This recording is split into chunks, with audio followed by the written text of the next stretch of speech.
Friends, स्वागत है आपका ICSE टाटा में। दोस्तों, हम लोग एशियंट हिस्ट्री यानी प्राचीन भारत कर रहे हैं, ठीक है। और इसके पहले वाले वीडियो में हम लोग वैदिक साहित्य के बारे में देख लेते हैं, क्योंकि देखिए देख लिए थे। क्योंकि क्या है ना कि वैदिक काल हम लोग को पढ़ना था, तो वैदिक काल से पहले वैदिक साहित्य को जानना बहुत ज़रूरी था। इसलिए हमने पहले वैदिक साहित्य के बारे में देख लिए। अब देखेंगे हम वैदिक काल के बारे में। तो देखिए, वैदिक काल का विभाजन जो है उसके जो उनका जो डेवलपमेंट हुआ था, उनका जो विकास हुआ था, उसके आधार पे वैदिक काल को दो आधार पे विभाजित किया गया है, दो भाग में विभाजित किया गया है। एक तो आपको ऋग वैदिक काल होता है या पूर्व वैदिक काल होता है, ठीक है। और उसके बाद होता है एक उत्तर वैदिक काल, जिसका ऋग वैदिक काल का कार्यकाल जो है आपको 1500 से लेकर के 1000 ईसा पूर्व होता है। और उत्तर वैदिक काल है उसका जो है 1000 से लेकर के 600 ईसा पूर्व इसका कार्यकाल होता है, ठीक है। तो ऋग्वैदिक काल सबसे पहले हम देखेंगे। ऋग्वैदिक काल में आपको आर्यों के आगमन और उनके विस्तार के बारे में दिया गया है, ठीक है। तो आर्यों का आगमन जो है, इनके आगमन के संबंध में विभिन्न विद्वानों के बीच में मतभेद है, लेकिन एक सर्वमान्य जो है मत माना गया है, क्योंकि उसका कुछ प्रमाण भी मिला है। उसके आधार पे माना गया है। मैक्स मुलर का जो कथन है, इनके द्वारा कहा गया है कि आर्य जो थे ये मध्य एशिया से आए थे, इनका मूल स्थान जो था मध्य एशिया था, ठीक है। और इसका जो प्रमाण है, इसके जीव विज्ञानियों ने भी इसका क्या पुष्टि किया है। इसके द्वारा प्रमाणित किया गया एक M17 क्या होता है, एक आनुवंशिक संकेत है। इसके माध्यम से ऐसा देखा गया कि जो हमारे दिल्ली के 35% से अधिक लोग हैं, हिंदी भाषी लोग हैं, उनमें जो जीन मिला है वह मध्य एशिया के 40% से अधिक लोगों में वही जीन पाया जाता है। इसलिए ऐसा माना गया, ऐसा प्रमाण निकाला, जीव विज्ञानी ने ऐसा निष्कर्ष निकाला कि आर्य जो थे भारत में मध्य एशिया से ही आए थे, ठीक है। फिर भी बहुत सारे विद्वानों के बीच में बहुत सारा मतभेद है। सब लोग अपना अपना मत बताता है कि कौन आर्य कहाँ से आए थे। जैसे कि संपूर्णानंद मानते हैं कि आर्य जो है सप्त संधव प्रदेश से आए थे। वहीं पेनका और हर्ट जो है उनके द्वारा माना जाता है कि वे जर्मनी के थे, ठीक है। उसके बाद है दयानंद सरस्वती मानते हैं कि आर्य तिब्बत से आए होंगे। मैक्स मुलर और रीड दो ऐसे विद्वान हैं जिनके द्वारा माना गया है कि मध्य एशिया से क्या आए थे, आर्य आए थे, ठीक है। बाल गंगाधर तिलक मानते थे कि उत्तरी ध्रुव से आए थे। और गंगानाथ झा जो है इनको ब्रह्म ऋषि देश से मानते थे। आर्यों के विस्तार के बारे में यहाँ आपको एक मैप के द्वारा दिखाया गया है। मैप नहीं है, एक आपको मतलब दिखाया गया है नॉर्थ साउथ करके। नॉर्थ से लेकर के साउथ में आप देखेंगे तो आर्यों का विस्तार जो है हिमालय से लेकर के साउथ में यमुना के समानांतर तक इसका विस्तार था। वहीं ईस्ट टू वेस्ट देखेंगे तो यमुना नदी से लेकर के ईस्ट में, यमुना से वेस्ट में अफगानिस्तान तक इसका विस्तार देखने को मिला है, ठीक है। तो इसका विस्तार यहाँ तक था। ऋग्वेद में कुछ नदी का भी उल्लेख किया गया है। ऋग्वेद का जो 10वां मंडल है, इसके पहले हम लोग ऋग्वेद पढ़े थे जिसमें बताए थे कि ऋग्वेद में कितना मंडल है, 10 मंडल है, ठीक है। तो उनके जो 10वां मंडल है इसमें नदी सूक्त का वर्णन किया गया है और उसमें 21 नदियों का वर्णन किया गया है। तो कुछ नदियां हैं जिनका प्राचीन नाम है और वर्तमान में उन नदियों का नाम चेंज कर दिया गया है, तो उसको देख लेते हैं। और उस समय कौन कौन सी नदी प्रमुख थी उसको देख लेते हैं। जैसे सिंधु उस समय प्राचीन नाम था, वर्तमान में भी हम उसे सिंधु ही बोलते हैं। अस्किनी उस समय प्राचीन भारत में जो वैदिक सभ्यता था उस समय अस्किनी चिनाब को बोला जाता था, जो कि वर्तमान में इसे चिनाब बोलते हैं। वैसे ही सतुद्री जो है सतलज को बोला जाता था। बिपाशा ब्यास को बोला जाता था। वितस्तता जो है झेलम को बोला जाता था। सरस्वती या दृष्टवती जो है घग्गर नदी को बोला जाता था। और परुष्णी जो है रावी नदी को बोला जाता था। इससे क्वेश्चन एग्जाम में बहुत बार पूछा गया है, तो इसको याद रखेंगे आप। अफगानिस्तान के भी कुछ नदियों का उल्लेख इसमें किया गया है, जैसे कि कुभा, इसका स्थान काबुल में है। सुवास्तु जो है कहाँ था, स्वात में है। कुमू कुर्रम में। और गोमती जो है गोमल में है। तो अफगानिस्तान के भी नदी का उल्लेख ऋग्वेद में किया गया है। सिंधु की जो आर्यों की प्रमुख नदी थी वह सिंधु नदी थी, ठीक है। क्योंकि इसमें ऋग्वैदिक काल जो है इसमें सर्वाधिक बार सिंधु नदी का प्रयोग किया गया है, सर्वाधिक बार इसका उल्लेख किया गया है। और इसको हिरण्यानी भी उस समय कहा जाता था, ठीक है। ऋग्वेद में दूसरा जो सबसे ज़्यादा उल्लेखित नदी है वह है सरस्वती नदी, जिसे उस समय नदीतमा या श्रेष्ठ नदी भी कहा जाता था। श्रेष्ठतम नदी थी आर्यों की सरस्वती नदी, ठीक है। उसके बाद आता है कि आपको जो आर्य थे वो कहाँ आकर के बसे थे, तो सबसे पहले वो सप्त सिंधु प्रदेश में आकर के बसे थे। सप्त सिंधु बोले तो उस समय जो था 7 नदी का जो क्षेत्र मिला करके था, उन्हीं के आसपास आर्य आकर के बसे थे। 7 नदियों में आपको सरस्वती हो गई, सिंधु हो गई, और सिंधु की जो 5 सहायक नदियां हैं, जैसे कि झेलम, चिनाब, रावी, सतलज और ब्यास, ठीक है। इन 5 नदी को मिला करके तो ये क्या हो गया, 5 ये नदी हो गया, सिंधु 6 और 7 सरस्वती। इन 7 नदियों के आसपास क्या था, आर्य आकर के बसे, इसलिए से सप्त सिंधु प्रदेश भी कहा जाने लगा। आर्यों का जो मध्य देश था वह हिमालय और विंध्याचल के बीच के प्रदेश था, और ब्रह्म ऋषि देश जो था गंगा यमुना द्वाब और उसके नजदीकी क्षेत्र को था, उस क्षेत्र में भी आकर के बसे थे। उस समय गंडक नदी को आर्य के द्वारा सदानीरा कहा जाता था, सदानीरा के नाम से वो जानते थे। शतपथ ब्राह्मण में नर्मदा नदी का उल्लेख है, जिस उस समय नर्मदा नदी को रेवेत्रा नदी भी कहा गया है। जो शतपथ ब्राह्मण है उस समय नर्मदा नदी को क्या कहा जाता था, रेवेत्रा नदी।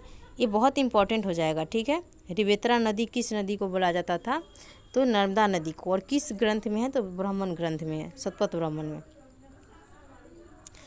ऋग्वेद में जो है समुद्र शब्द का उल्लेख हुआ है, लेकिन उस समय समुद्र शब्द का ये उल्लेख नहीं था कि जो बड़ा सागर है, इस समय जो सागर है उसे हम लोग क्या बोलते हैं, महासागर को, सागर को समुद्र बोलते हैं।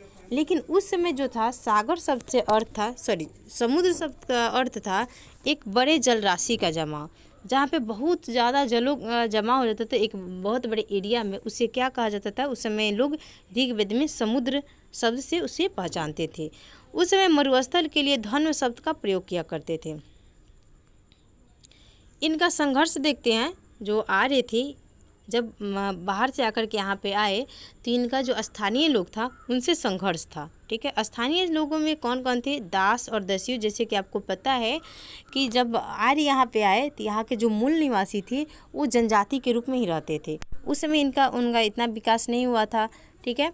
वैसे तो सिंधु घाटी सभ्यता में विकास हुआ था, लेकिन उसके बाद का भी जो काल रहा है उसमें ज़्यादा विकास नहीं हो पाया था लोगों का।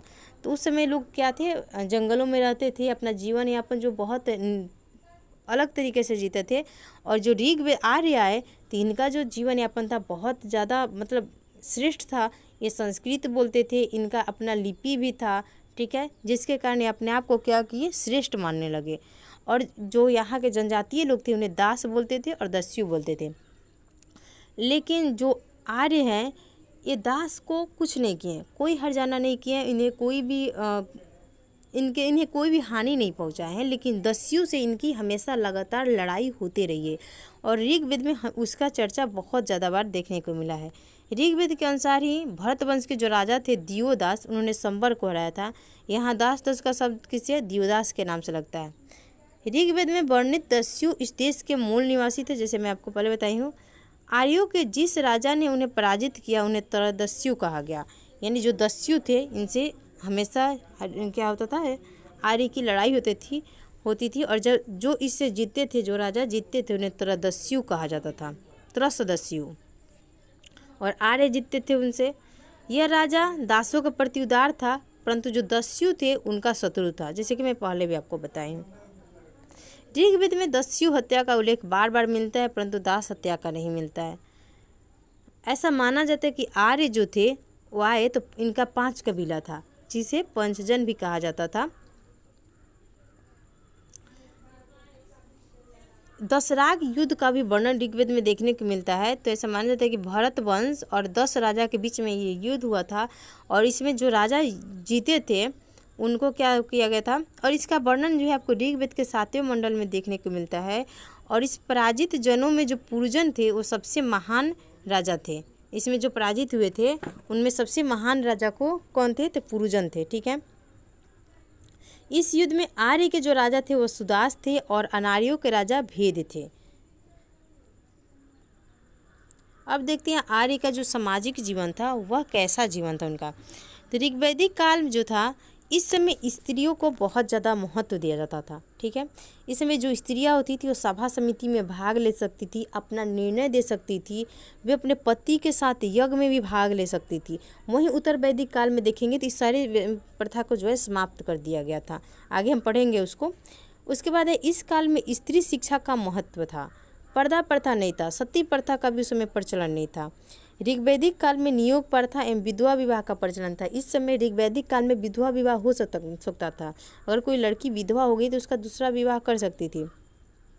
इसमें यह भी चर्चा है कि जो अमाजु शब्द है, अगर कोई लड़की है अगर वो जीवन भर शादी नहीं करने का निर्णय ले ली है और शादी नहीं कर रही है तो वैसे लड़की को, अविवाहित रहने वाली स्त्री को अमाजु कहा जाता था। ठीक है, ऋग्वेद काल में जो वर्ण व्यवस्था था यानी जाति व्यवस्था था, वह जाति के आधार पे नहीं था। ठीक है, जन्म के आधार पे नहीं था, वह था आपको कर्म के आधार पे। जो जिस तरह का कार्य करता था उसके आधार पर उनके जाति का निर्धारण होता था। ठीक है, इसमें 3 प्रकार के वस्त्र पहना जाता था। एक मध्य भाग था, मध्य भाग में वास्प नाम था, वास्प वस्त्र पहना जाता था। अधिभाग जो था चादर या ओढ़नी की तरह वस्त्र होता था जिसे ओढ़ा जाता था। और नीवी जो था कमर के नीचे पहनने वाले वस्त्र को नीवी कहा जाता था। ऋग्वेद में जो है ऋग्वैदिक काल में वर्णन किया गया है कि ऋग्वेद में बताया गया कि ऋग्वैदिक काल में जो थे उसमें उनका भोजन था शाकाहारी और मांसाहारी दोनों प्रकार के भोजन करते थे। ठीक है, लेकिन यहाँ की जो प्रमुख फसल थी वह जौ थी। नमक और मछली शब्द का इसमें कोई उल्लेख नहीं किया गया है। ऋग्वैदिक काल में सामाजिक संगठन का जो आधार था गोत्र या जन्ममूलक संबंध था। समाज जो था इसका पितृ सत्तात्मक था और इसके समाज के जो सबसे छोटी इकाई होती थी उसे परिवार या कुल कहा जाता था और इस परिवार के प्रधान को कुलप कहा जाता था। इनका आर्थिक जीवन जो है ऋग्वैदिक जो काल है वह एक ग्रामीण सभ्यता थी। जैसे कि इसके पहले हम पढ़े थे क्या, सिंधु घाटी सभ्यता, तो उसमें देखे थे सिंधु घाटी सभ्यता जो है कि नगरीय सभ्यता थी, लेकिन ऋग्वैदिक काल जो है वो आपको ग्रामीण सभ्यता थी। इसमें आर्यों की अर्थव्यवस्था का मुख्य व्यवसाय इनका पशुपालन था जो कि गाय को पालते थे। ठीक है, तथा कृषि इनका गौण कार्य था। पशुपालन के अलावा कृषि का भी कार्य किया करते थे। इस काल में जो है गाय का अत्यंत महत्व था। ऋग्वेद में गाय का उल्लेख 176 बार किया गया है और इसमें ऋग्वैदिक काल में जिस शब्द की भी उत्पत्ति होती थी उसमें गाय शब्द का जरूर उल्लेख था। गाय शब्द से ही अनेक अर्थ निकाले जाते थे। जैसे कि गोहना, गोहना क्या था, अतिथि के लिए गोहना शब्द का प्रयोग किया जाता था। गोमत जो था धनी व्यक्ति के लिए गोमत शब्द का प्रयोग किया जाता था। वैसे ही संध्या के समय को गोधली बोला जाता था। और न मारी जाने वाली गाय, मतलब गाय जो है मारी जाने वाली नहीं है, उसके लिए अधन्या शब्द का प्रयोग किया जाता था। गविष्टि, गाय का जो अन्वेषण होता था उसके लिए गविष्टि शब्द का प्रयोग किया जाता था। तो सब गाय से ही जुड़ा हुआ था। ऋग्वेद में जो कृषि संबंधित चर्चा है ना 24 श्लोकों में की गई है। इस काल में ऋग्वैदिक काल में आपको बढ़ई, रथकार, बुनकार, चमकार, कुम्हार आदि शिल्पियों का भी उल्लेख देखने को मिला है।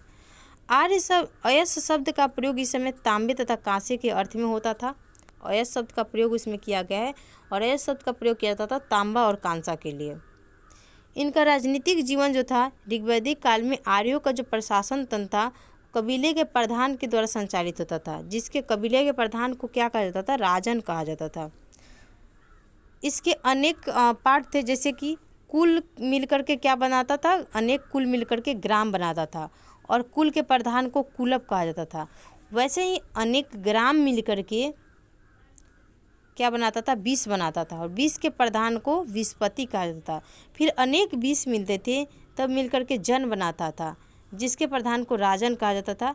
ऐसे क्या करते थे, ऐसे अपने संघ का निर्माण किया करते थे। इसके जो ऋग्वैदिक काल के लोग थे वो कबीले के अंग होते थे, क्योंकि उस समय राजा या राज्य क्षेत्र का विस्तार नहीं होता था। एक कबीला था, कुछ लोगों का कबीला बनाया करते थे और उसी का अंग रहा करते थे। इसलिए ऋग्वेद में जन शब्द का उल्लेख 275 बार हुआ, क्योंकि लोगों का ही इसमें क्या था, मेन अंग था लोग। ठीक है, तथा जनपद जो था, राज्य क्षेत्र शब्द एक बार भी इसमें नहीं आया है। इसमें जो समिति बनता था उसके प्रधान को ईशान कहा जाता था। जैसे कि आप देखते हैं, इसके पहले हम लोग पढ़े थे इसके पहले जो हम लोग देखे हैं कि क्या था, सभा और समिति था जिसमें स्त्रियां भाग लेती थी। तो वही था कि जो ऋग्वैदिक कबीलों या कुलों के जो आधार था वो उसके कई संगठन हैं, जिसमें आपको सभा भी आता है, समिति आता है, विदत आता है, गण आता है। ठीक है, ये 4 प्रकार के क्या थे, इनके कुल का आधार था, इनके संगठन का आधार था। ये संगठन क्या करते थे, विचार विमर्श करते थे तथा सैनिक एवं धार्मिक कार्य देखा करते थे। सभा और समिति उस समय इतना महत्वपूर्ण था ना कि राजा जो है इनका समर्थन पाने के लिए बहुत बेताब रहते थे, यानी उनके समर्थन से ही कोई कार्य करते थे, सभा समिति के समर्थन से। और इसमें स्त्री का भी भाग जो है बहुत महत्वपूर्ण था, उनका भी राय लिया जाता था। ऋग्वेद में जो बलि है राजा को दिया जाने वाला स्वैच्छिक कर था, यानी उस समय जो लोग थे अपने मन से स्वेच्छा के अनुसार राजा को जो कर देते थे उसको बलि बोला जाता था।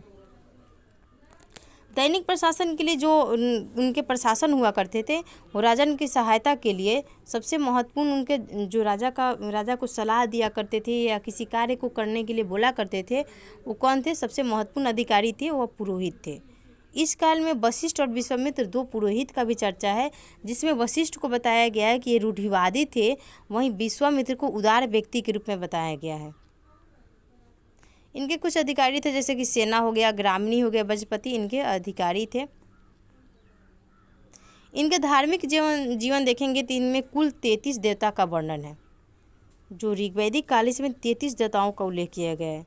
इसमें सबसे जो मान्यता वाले देवता थे, जिनको सबसे प्रतापी देवता माना जाता था, वो इंद्र को माना जाता था।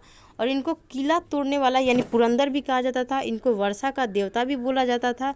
और इन पर जो है 250 सूक्त भी लिखा गया है। और इंद्र के बाद जो दूसरा स्थान आता था देवताओं में, अग्नि का था। इन पे 200 सूक्त है। अग्नि के देवता, अग्नि जो थे देवता और मानव के बीच मध्यस्थ का काम किया करते थे। तीसरा स्थान वरुण का आता है, जो जल या समुद्र के देवता इनको माना गया है। उसे प्राकृतिक संतुलन का संरक्षक माना जाता था। और वरुण का उल्लेख 176 बार किया गया है। अन्य जो देवता थे, बहुत सारे देवता हैं जिनका इसमें उल्लेख किया गया है, जैसे कि सोम जो थे वनस्पति के देवता थे, मरुत जो थे आंधी के देवता थे, उषा जो है प्रगति उत्थान की देवी थी, पूषण पशु के देवता थे, अरण्यानी जंगल की देवी थी, और दयो जो है आकाश के देवता थे, जो कि सबसे प्राचीन देवता थे। ठीक है, 3 देवताओं के बारे में आप याद रखेंगे। और ऋग्वैदिक काल से जितना भी इम्पोर्टेंट टॉपिक था सारा का सारा कंप्लीट हो चुका है। तो मिलते हैं नेक्स्ट वीडियो में उत्तर वैदिक काल को लेकर के। देखिए, मैं वीडियो को छोटा छोटा पार्ट करके पढ़ा रही हूँ ताकि आपको पढ़ने में भी, वीडियो देखने में भी ज़्यादा बर्डन महसूस ना हो और आप अच्छे से कर पाए। ठीक है, तो मिलते हैं नेक्स्ट वीडियो में।